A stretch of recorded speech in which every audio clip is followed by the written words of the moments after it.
Made on Ridgeway Sports Podcast, episode 60.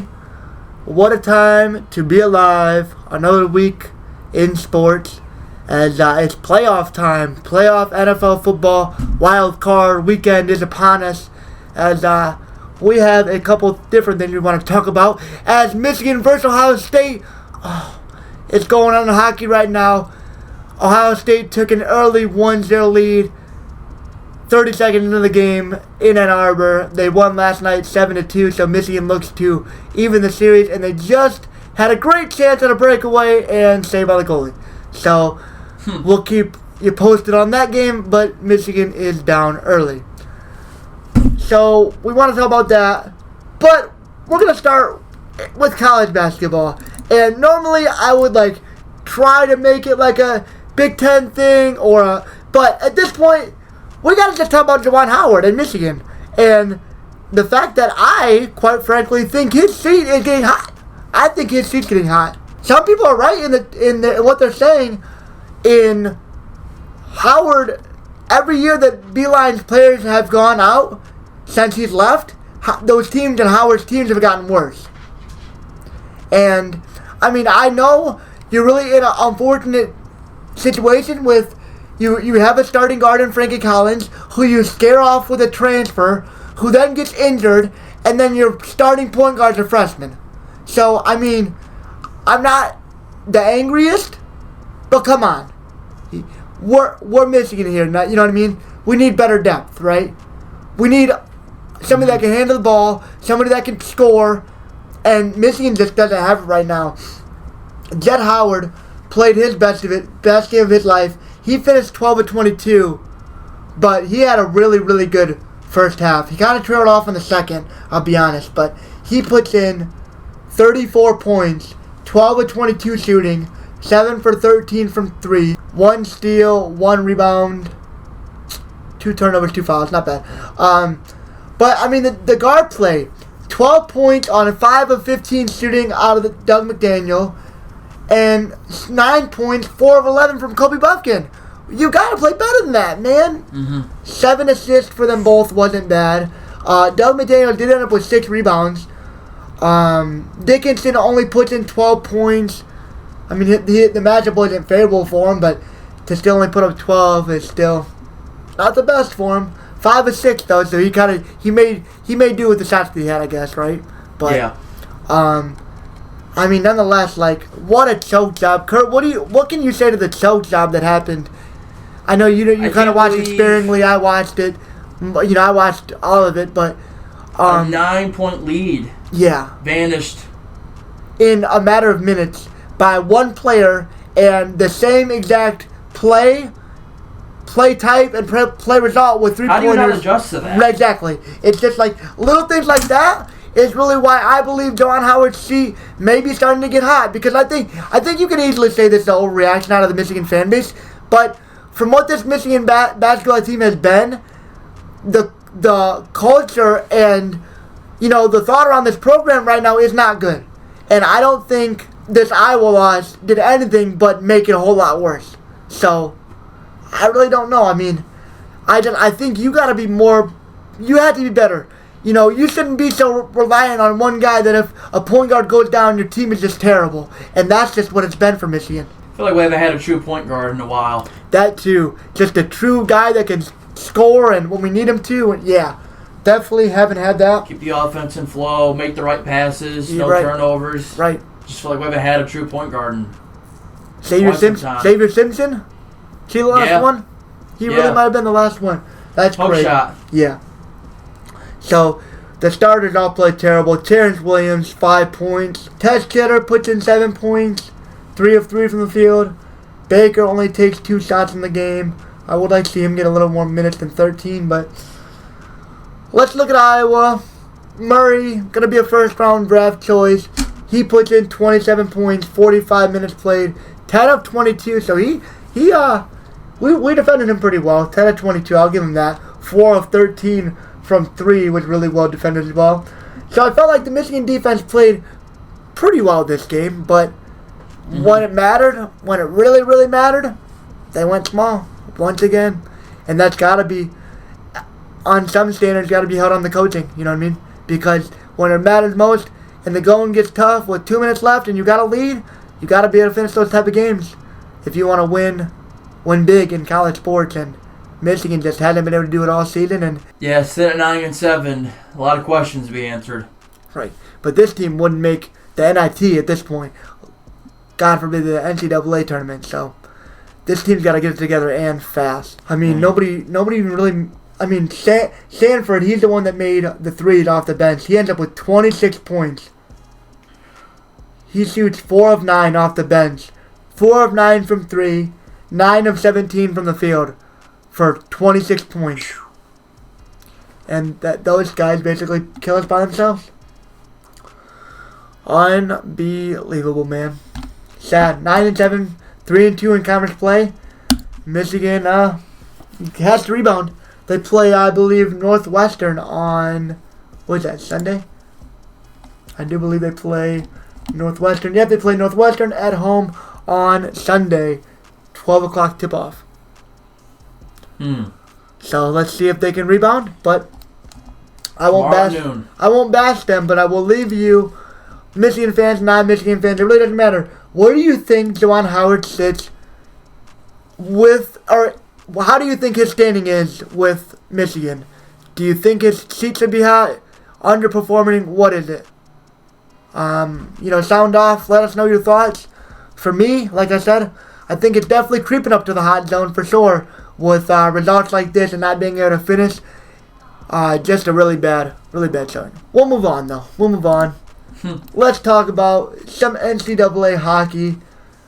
We got, since January 1st, we'll just go ahead and talk about the games that have happened in the first week of the new year. Kicking it off January 1st, Notre Dame won over Alaska 2-0. January 6th, Michigan played an exhibition game against the U.S. I believe this was the U.S. junior team or the prospect team. It says they won 7-6, but I don't think they won this game. I really don't think I don't think Michigan won this game. I think they lost, but it says 7-6 on here. So Michigan State played Ohio State. Ohio State wins 3-1, and Wisconsin plays Notre Dame, and Wisconsin wins 2-0 in Madison. The next night on Saturday, Ohio State wins 6-0, as Michigan State was looking really good before the break, but now don't start off the year too hot. 6-0 loss to Ohio State in Columbus. Notre Dame wins 6-4 as they get their revenge on Wisconsin in Madison.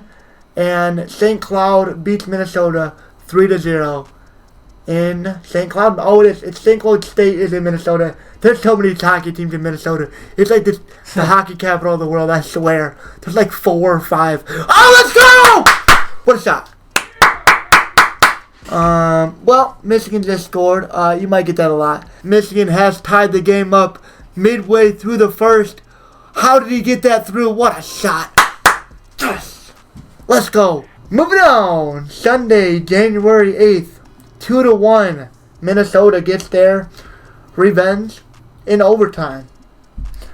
And bringing us into yesterday's games, Friday, January 13th, Ohio State beats on Michigan 7-2 in Ann Arbor. Their goalie played really well. Ours did not. They made some really nice passes and just played an all-out better game than Michigan. They get the win 7-2. Minnesota and Notre Dame tie at 2. I hate that about college hockey. I cannot believe there's ties. That's terrible.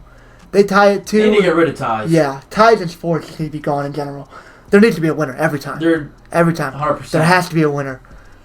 I think that any sports athlete ever would rather tell you that they'd rather battle it out and have a winner and a loser than get to be a little less tired and tie. I think anybody anywhere would tell you that. Let's see. Penn State, Michigan State. Michigan State rebounds with a big 3-2 win over Penn State in East Lansing. That's huge for them as they are near the top of the Big Ten standings in hockey. And Wisconsin they played the U.S. team, and it says that they lost 6-1. That's funny. Wow. So tonight we had Ohio State, Michigan, obviously going on with Ohio State's now on the power play. I didn't see how they got a penalty, but stay on it. Not the power play. Power play. 12 minutes left. Not the power play. Yep. Get out. All right. So we got that game going on now. Live. Get it out. Notre Dame, Minnesota, 6 p.m. and Penn State, Michigan State, 7 p.m. Kurt, let's start on some NFL football. Well, the Niners-Seahawks game is already 3-0.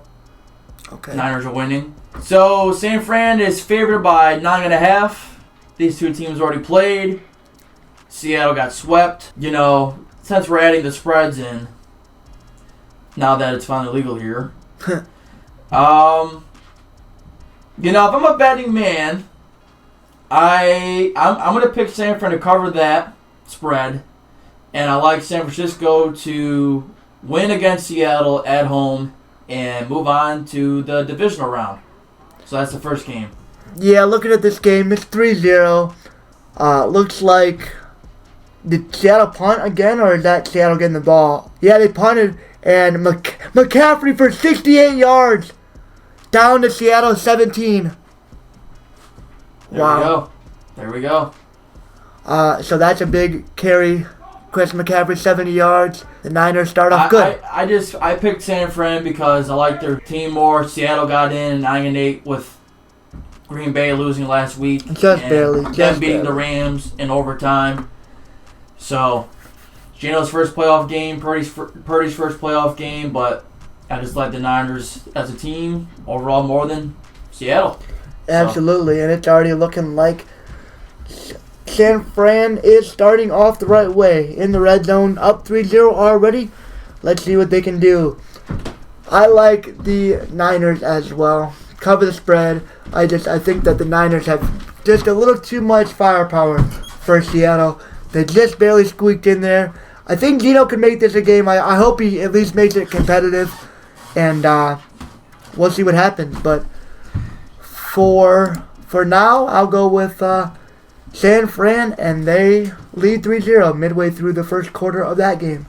Let's talk about the nightcap of Saturday, 8:15 game. Chargers-Jags.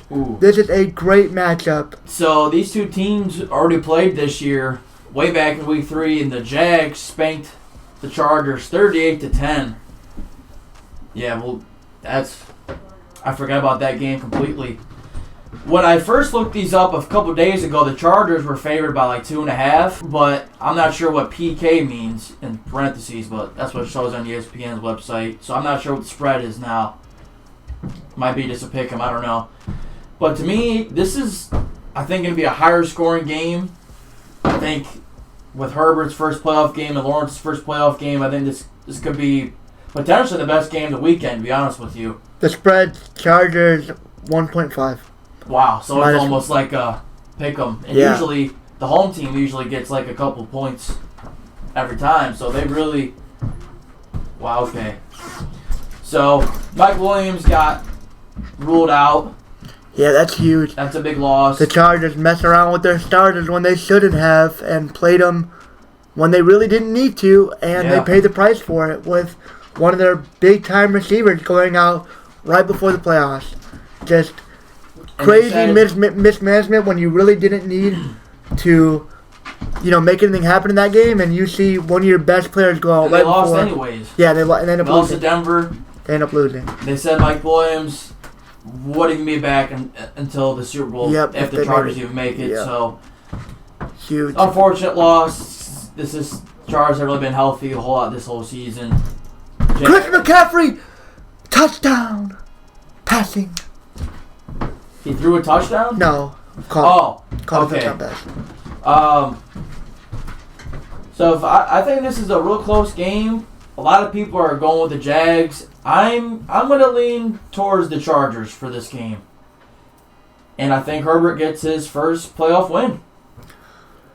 This is really just a pick 'em, and I have been trying my hand in some of this bets since it's been legal. I've done all right, I would say, for myself, but Speaking on this game, I just thought it was too close to bet on, to be honest, man. Like, this game to me is right down the middle.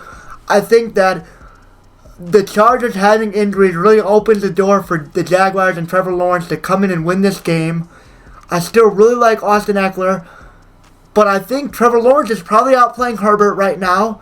Etienne's playing really well, but so is Eckler, and it really is just a pick-em. I think that the injuries just open the door too much, and I think Trevor Lawrence takes advantage. I could very well see this game going either way. Should be a fantastic game, but I'm going to go 2017 Jags. Yeah, I got the Chargers winning and covering 24-21. I guess if you count that as a high scoring game, I could see it being close to 30. Right. Because these two might just light it up, which that'd be pretty exciting. Yeah. Regardless, moving on to the Sunday games. The first game at 1 o'clock. Miami going to Buffalo. Buffalo favored by 12.5. That's pretty fair to say. You know, Miami comes off of a very close win over the Jets last week, a game they needed to win to get in, and we both picked the Dolphins to win. They come out 11-6 with a win. They get in. Buffalo comes off a big win over New England, and Skylar Thompson's the third string. He's playing for Miami tomorrow, and I just really feel like Buffalo is going to get on a roll here, and I think they win this game big. Give me Buffalo probably 28-10, maybe 31-10. I got a good feeling about Buffalo this year. I did prior to the season, and I really feel like they're going to go on to some big things. The Bills were my pick to win the Super Bowl, or at least come out of the AFC for sure, and I'm sticking true to that, at least as of right now. So give me the Bills big. I mean, Skylar Thompson, third string. I don't really think the Dolphins have much chance with Tua, let alone Skylar Thompson. So I think Buffalo probably wins. Yeah, at Buffalo in cold January, nah. Yeah, Miami isn't used to the cold either. I know it really doesn't play as much factor. That's a penalty. If you're a betting man, definitely take the 12.5. Definitely take the 12.5. I could definitely, see them covering that for sure. On to the next game. New York Giants heading to Minnesota. Minnesota's favored by 3 in this game. This is another pretty close game to me, to be honest with you. They did just play a few weeks ago, and Minnesota needed like a 50-plus yard field goal to win that game. Yeah. I remember we were watching that. That game was pretty close. Right. So, the Giants didn't really play the Stars last week. Minnesota pretty much took care of Chicago. Yep. This is a very close game, in my opinion. You know, who do you trust more, Kirk Cousins or Daniel Jones? Right. Minnesota's a potential fraud. A lot of their wins have literally been one-score games. So, if Minnesota wins, I could definitely see this being it's a close game. Right. You can really pick both teams. You know, Kirk Cousins has only been in the playoffs a couple times. To the playoffs with Washington once, and he went with the Vikings once and played the Saints a couple of years ago. Daniel Jones is his first year in the playoffs, so not much experience to speak of. I'm probably going to pick Minnesota here. To be honest with you. Let's go! Give me Minnesota to win, and I don't think they're going to cover the spread, though. I like them probably something like 24-23. I think it'll be a low-scoring game. Yeah, give me Minnesota to win this game. I don't think they cover, though. What'd you say the spread was at? This says Minnesota's 3. That's what I mean. Minnesota's favored by 3. But I think they win the game, but I think they win like 24-23. Oh, this one, man, I don't think the Giants can hold Justin Jefferson. I really don't. That was my biggest concern. I think that's what it comes down to. Barkley hasn't looked good enough to be able to take over the game in the sense that I think he would have to have a stellar showing to give the Giants a chance. I think that he would have to take this game over and single-handedly pretty much beat the Vikings by himself. I think they would have to control the clock, keep the ball out of Kirk Cousins and that offense's hands, and Yeah, I don't know. I think I'm going Vikings, but I think they cover. I think it's probably like 27-24. I could see them winning by 3. Real close. That was their last score too. Oh, okay. 27-24. Okay, well, that probably won't happen again. All right, well, let's say it's like a 21-17. Yeah, I'll go 21-17 Minnesota. All right. Moving on to the Sunday night game. Baltimore heading to Cincinnati. Cincinnati is favored by 7 points. They just played last week, and the Bengals pretty much took care of them. I think Cincinnati, as I've said all year, is one of the best AFC teams, especially in the playoffs. They've won, I don't know how many games straight. It's been a while since they've lost. Baltimore, no Lamar, as we already knew. They just can't put up enough points. They put up maybe around 14 points a game, and Cincinnati is definitely going to put up more than that.